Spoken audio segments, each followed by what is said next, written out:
તો પીએમ મોદી આજે કચ્છના વડામથક ભુજની પણ મુલાકાત લેવાના છે। પીએમ મોદી ભુજમાં રોડ શો કરશે। 53,414 કરોડના ખર્ચે 33 વિકાસ કાર્યોનું તેઓ લોકાર્પણ અને ખાતમુહૂર્ત કરવાના છે। કંડલા પોર્ટ ઇન્ફ્રાસ્ટ્રક્ચર, સોલાર પ્લાન્ટ્સનો પણ તેમાં સમાવેશ થાય છે।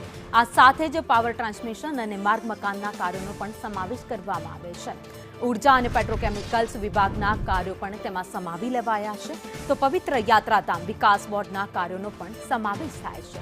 પાવર ગ્રીડ અને દીનદયાળ પોર્ટના કાર્યોનો પણ તેમાં સમાવેશ કરવામાં આવ્યો છે।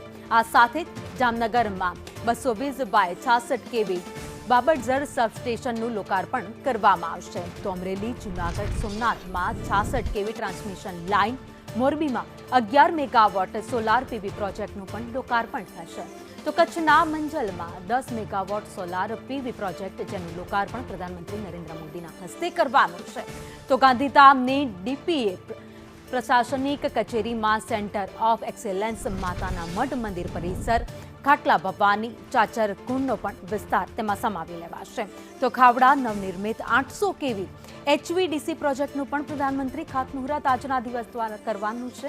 તો કડાણા હાઇડ્રો ઇલેક્ટ્રિક પ્લાન્ટના પંપ મોડ ઓપરેશન જેનું લોકાર્પણ કરવાનું છે। તો ગાંધીધામમાં વાવાઝોડા પ્રતિરોધક અંડરગ્રાઉન્ડ વીજ નેટવર્ક પણ ખાસ ઊભું કરવામાં આવશે।